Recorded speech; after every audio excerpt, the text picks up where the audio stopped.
sun darbee maallaqa kamana ittiin bitatee fi akkaawuntii irra jiru sun hundi darbee achi darbee ispoonsaraan hin barbaadu kaansil godhaati anaa gahee kiyya maallaqa kiyya naa deebisaa makiinaa qorqorroo wayii jirti kun ji'atti 13 naa gashiti si galee sanillee maqaa isaatiin jirti wanni an qabu wanti hundinuu maqaa isaatiin jira hawaasni oromoo makiinaaleen si jira azir anatu ittiin waqasama si galee isiin akkasii isiin achiin baate naan jedha namni duuba dhugaa jirtu kan hagawamittiin awwaalee ta'a soo saniifuu ummanni oromoo hundi isaaniitu iyyuu akka isaan sagalee naa ta'anuun barbaada si galee dhugaa awwaaluun qabdu as baatee dubbatuun kee waamisha maa dubbattaadhaan garuu atis ofii keetiif siin jedhaara jechuun waliigalatti wanni jechuu barbaada waliigalatti tasgabbooftee وامر يربي توفيدي جتة صلاة كسلاتة ربي كتيف إلمان كتيف جرات شوف جتة أثباتي مور جبدو تاتي وان كنا وان انتر رنجر يرود فساني لما تنفاتا انتر وان اللي إني ننجر أنا دوراني اللي الموكية إني ننجر خبو مكية نقول ساجرة جرو حواسني ورموهم بيو أنا الموكية إني ناتي ينفسني nyaachisne inoo baasne tokkoffa maallaqa ummanni oromoo hawaasni hanga onaa naa gure wanti inni siifu maallaqa haganaa qabna kanaan ilmoo kan kee guddifadhu kanaan ijoollee kan kee nyaachifadhu kanaan ijoollee kan kee obaafadhu naan jedhe hin jiru anwooma asirraa taa'ee taap koppiliinki jedhee sa'a 24 itti boo'ee akka ijoollee haadhaaf abbaa zarii hin qabneet waan asirraa kadhadhaa jiruunaan ilmaan kiyyaasiin gahadha manguddoo as biyya kana jiran namni wallaale hin jiru sawuman angabbayaa see mucattiin maraattuudha maallaqa barbaaddeeti naan jedha namni dhugaa kiyya namni naa beeku hin jiru duraan yoo gabbayaa see waan baay'eedhaan na sodaachisaa ture si galee hime gabbaya hawaasatti isinii madhaa sagalee naataa jedhee waggaa 4 guutuu bara 2023 inni anaaf ijoollee kiyya dhiisee bahee deemee dubartii biraa fuuchuun obsi kana caalu hin jiru hadha garuu caarraan ilmaan kiyyaa isa harka jira ammoo dhimma ilmaan kiyyaatiif ammaraachuu qaba isinii galee kun chaansi ilmoo kiyyaati hadha ani waa meeqa itti dhabe ilmoo kiyya ifu akkasii miti please hin booyin nama zarii tokko qabdee jabaachuu qabda booyin tasgabbaay ifu tasgabbaa'uu qabda dhugaa rabbiin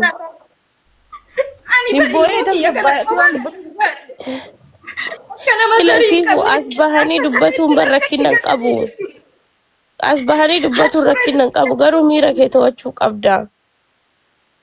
haga dandeette tokko hunda to'adhee tan asiin ga'anii miira kiyyaan jechuudha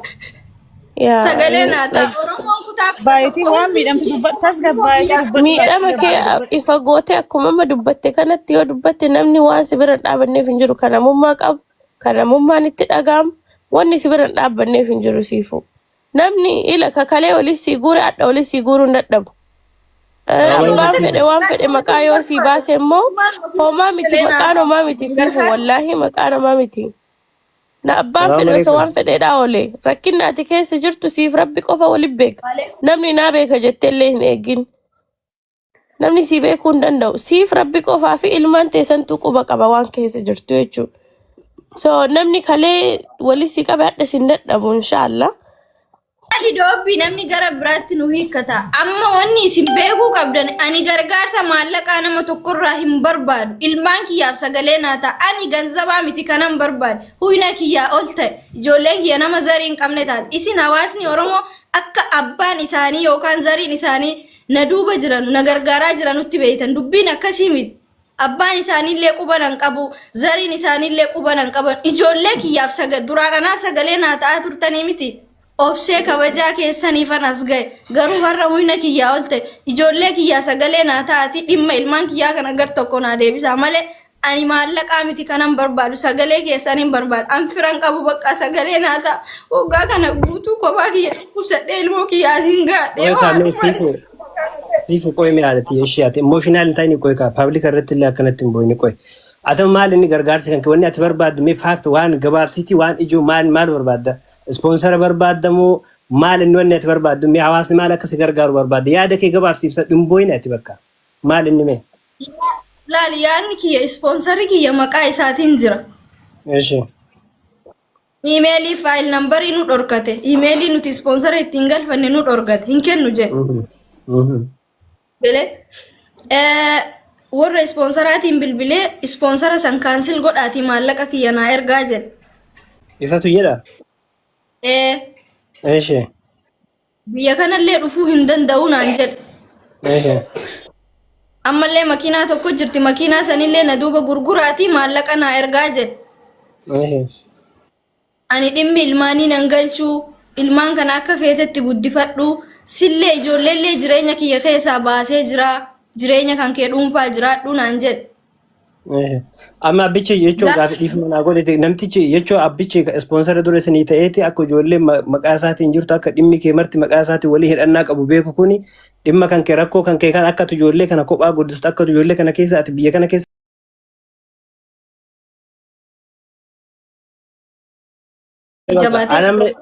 Eeshi haadhati nama dubbiin dheeressu ganna gabaa maas gargaara wanti ati gargaarsatti barbaaddu gargaarsa mallaqa ammoo maaliin akka nama kana yookaan ispoonsara biraa bitattee waan kanarraa rakkina kanarraa bahu barbaadamoo yookaan ispoonsara biraa si jijjiiramee rakkoo kana keessa baatee maqaa ijoollee kanaa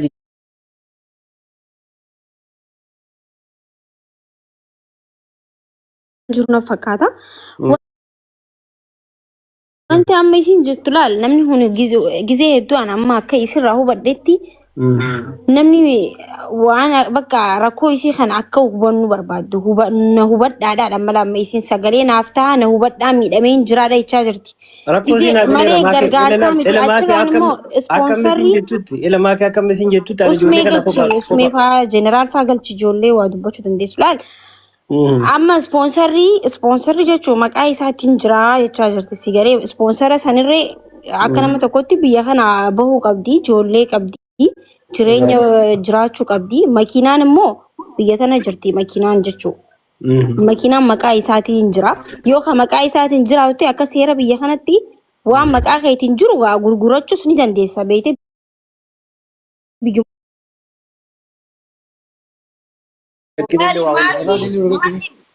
waa tokkoon isinitti mala. Mana dalagaa deebisiisiifu. Wanni godhi mana dalagaa deebisiiti mana dalagaa deebisi mana nama saddeeti deebisiiti ol galchi jeneraaliin jala jirti ijoolleettiin.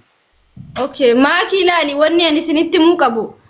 maallaqa dheengedda gadaa resturaantiin illee na gargaare san hawaasni Oromoo waan an gargaarame sa lakki ani maallaqa gadaa resturaantiin na gargaare sanis sababaa inni makiinaa kan eega makiinaan kun guyyaa gaafa bitamtuuti.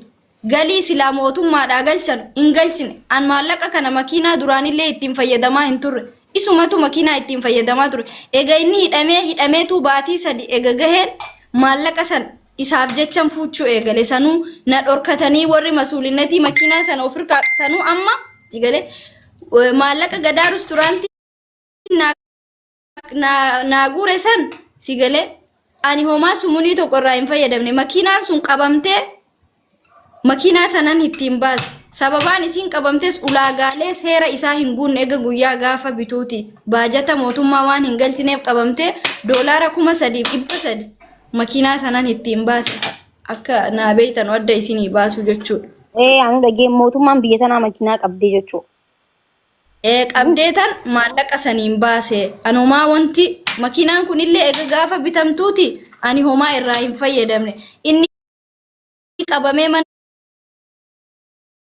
hidhaa baatii sadi moo baatii lama eega gaheen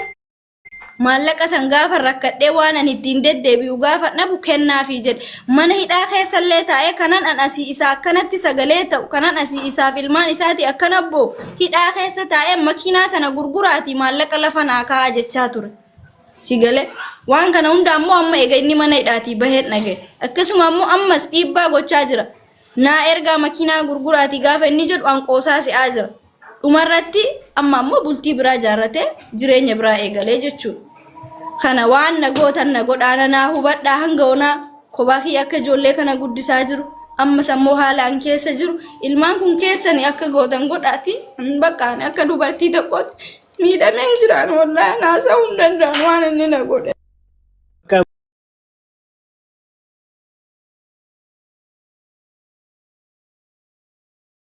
Maaliif ennaan ijoolleen keelleen guddatti taarikni keellee boruun jijjiirama atillee boru nama biraa taatee jiraata guyyaan kun illee darba wanni hin dabarre hin jiru biyya lafaa kanarra eenyu namni wanta dhaabbataan hin jiru rabbii tokkocha nama uume alatti Kanaa jechuun boo'in bakka guyyaan kun hin dabraati. Boo'in bakka dubartiidhaati, haadha dhiiraati, haadha dubaraati, boo'in sirri hin jiraatu.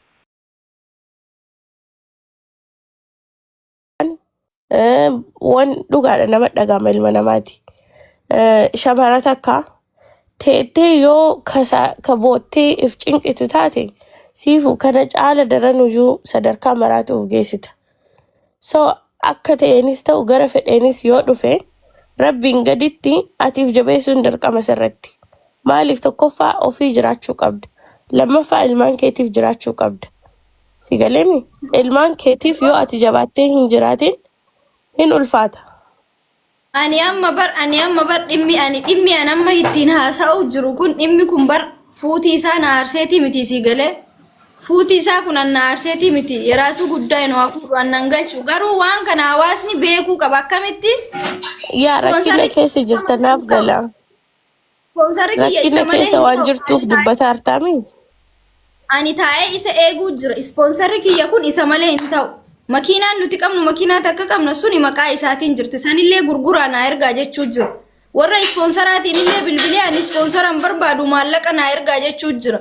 Hawaasni Oromoo ammoo kana hin beeku haga oomitti nan waan kana dhofkadhee